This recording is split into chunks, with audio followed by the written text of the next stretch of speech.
ഇന്നൊരു ട്രഡീഷണൽ റെസിപ്പിയാണ് മണിപ്പുട്ട്. ഇത് ഇടിയപ്പത്തിൻ്റെയും പുട്ടിൻ്റെയും ഇടയ്ക്കുള്ള ഒരു ഐറ്റമാണ്. ഇടിയപ്പത്തിൻ്റെ അച്ചിൽ വെച്ചുണ്ടാക്കി പുട്ടുകുറ്റിയിൽ പുഴുങ്ങിയെടുക്കുന്നതാണ് മണിപ്പുട്ട്. കാലങ്ങളിൽ ഇത് ചെറിയ മണി പോലെ കൈകൊണ്ട് ഉരുട്ടിയെടുത്താണ് ഉണ്ടാക്കാറുള്ളത്. അതാണ് ഈ പേര് വന്നത്. പിന്നീട് മെഷീനൊക്കെ വന്നപ്പോഴത്തേക്ക് നമ്മൾ ഇങ്ങനെയാണ് ഉണ്ടാക്കിയെടുക്കുന്നത്. ആദ്യം 2 കപ്പ് വെള്ളം തിളപ്പിക്കാൻ വെക്കുക. അതിലേക്ക് ആവശ്യത്തിനുള്ള ഉപ്പും 1 ടീസ്പൂൺ നെയ്യും കൂടി ഒഴിച്ച് നല്ലതായിട്ട് വെട്ടി തിളപ്പിക്കണം. നന്നായിട്ട് വെട്ടി തിളച്ച് വരുമ്പം ഇതിലേക്ക് 2 കപ്പ് വറുത്ത അരിപ്പൊടി ഇടണം. എന്നിട്ട് ഇതൊന്ന് തിളച്ച് കയറാനായിട്ട് അനുവദിക്കണം. അത് കഴിയുമ്പോഴത്തേക്ക് നമ്മളൊരു തടിത്തവി കൊണ്ടോ നന്നായിട്ടൊന്ന് മിക്സ് ചെയ്ത് കൊടുക്കുക. ഫ്ലെയിം കുറച്ച് വെച്ച് നന്നായിട്ടൊന്ന് മിക്സ് ചെയ്തെല്ലാം ഒന്ന് യോജിപ്പിച്ചെടുക്കുക. എന്നിട്ട് ഫ്ലെയിം ഓഫാക്കിയതിന് ശേഷം അടച്ചു വെച്ച് ഒരു 5 മിനിറ്റ് റെസ്റ്റ് ചെയ്യാൻ അനുവദിക്കുക. ഇതൊന്ന് ആവി കയറി ഒന്നും കൂടെ ഒന്ന് വെന്ത് വരും. ചൂടൊന്ന് ആറിയിട്ട് വേണം നമുക്കിതൊന്ന് അയച്ച് കുഴച്ച് ഉരുട്ടിയെടുക്കാൻ. ചൂടാറിയതിന് ശേഷം കയ്യിൽ കുറച്ച് വെള്ളം തടവിയതിന് ശേഷം ഇതൊന്ന് കുഴച്ചിട്ട് അയച്ച് ഇതുപോലെ ആക്കിയെടുക്കണം. നമ്മുടെ ഇടിയപ്പത്തിൻ്റെ അച്ചിൽ വെക്കാൻ പറ്റുന്ന പാകത്തിനുള്ള വലുപ്പത്തിൽ ബോളുകളാക്കിയോ ഇങ്ങനെയുള്ള നീളമുള്ള മാവ് പീസുകളാക്കിയോ എടുക്കുക. കേക്കൊക്കെ അയക്കുന്ന പോലെ ഒരുപാടിട്ടങ്ങ് അയക്കണ്ട. ഇതെല്ലാം കൂടെ കൂടി ഒന്ന് ചെറുതായിട്ടൊന്ന് അയഞ്ഞു വന്നാൽ മതി. ഇന്ന് ഈ മെഷീനിലാണ് നമ്മൾ ഇടിയപ്പമല്ല മണിപ്പുട്ട് ഉണ്ടാക്കാൻ പോകുന്നത്. ഇത് ഇടിയപ്പവും മണിപ്പുട്ടും ഒക്കെ ഉണ്ടാക്കാനായിട്ട് യൂസ് ചെയ്യുന്നതാണ്. മുറുക്ക് അങ്ങനെയുള്ള ഒത്തിരി ഐറ്റം ഉണ്ടാക്കാനായിട്ടുള്ള ചില്ലുകൾ ഇതിനകത്ത് കിട്ടും.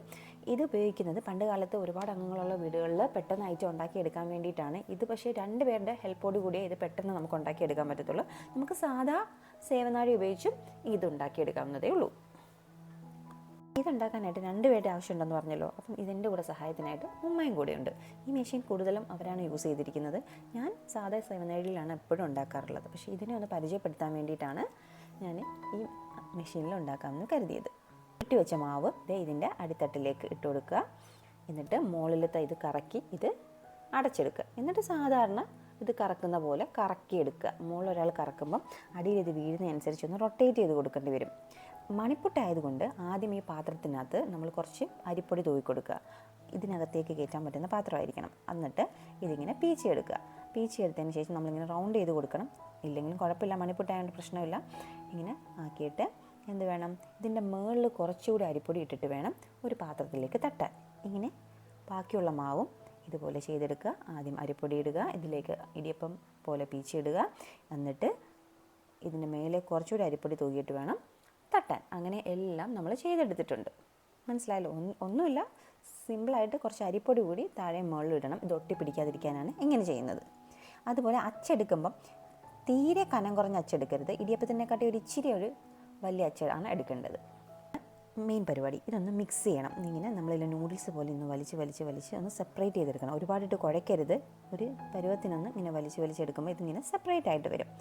ഇതിന് അരിപ്പൊടി വേണമെങ്കിൽ കുറച്ചുകൂടി ഇട്ട് കൊടുത്തിട്ട് ഇങ്ങനെ സെപ്പറേറ്റ് ചെയ്തെടുക്കാം. ഇതാണ് ഇതിൻ്റെ മെയിൻ പണി. കഴിഞ്ഞു. ഇനി നമ്മൾ എന്താ ചെയ്യേണ്ടത്? ഒരു പുട്ടുകുറ്റി എടുക്കുക. അതിൽ ആദ്യം തേങ്ങ ഇടുക. ഒരു ലെയർ ഈ മാവ് ഇടിയപ്പം പോലെ ഇരിക്കുന്ന പുട്ട് എടുത്തിടുക. എന്നതിന് ശേഷം വീണ്ടും തേങ്ങ ഇടുക. പുട്ട് ലെയർ നിറയ്ക്കുന്ന പോലെ ഇങ്ങനെ ചെയ്തെടുക്കുക. എന്നിട്ടിത് ആവിയിൽ വെച്ച് പുഴുങ്ങിയെടുക്കുക. പുട്ടുകുറ്റിയിൽ വെച്ചിട്ടാണ് നമ്മളിത് പുഴുങ്ങിയെടുക്കുന്നത്. അങ്ങനെ ഇത് കുത്തിയിടേണ്ട ആവശ്യമൊന്നുമില്ല കേട്ടോ. വെറുതെ ഇങ്ങനെ തട്ടിയാലും വീഴും. ഞാൻ ആദ്യം ഒന്ന് കുത്തിയതാണ്. ജസ്റ്റ് വെറുതെ ഇങ്ങനെ തട്ടിയാലും വീഴും. ഇതാണ് നമ്മുടെ മണിപ്പുട്ട്. ഇതിൻ്റെ ടേസ്റ്റ് നോക്കുവാണെങ്കിൽ ഇടിയപ്പത്തിൻ്റെയും ടേസ്റ്റ് അല്ല, പുട്ടിൻ്റെയും ടേസ്റ്റ് അല്ല, അതിൻ്റെ ഇടയ്ക്കുള്ളൊരു സംഭവമാണ്. അപ്പോൾ നിങ്ങളൊന്ന് ഉണ്ടാക്കി നോക്കൂ.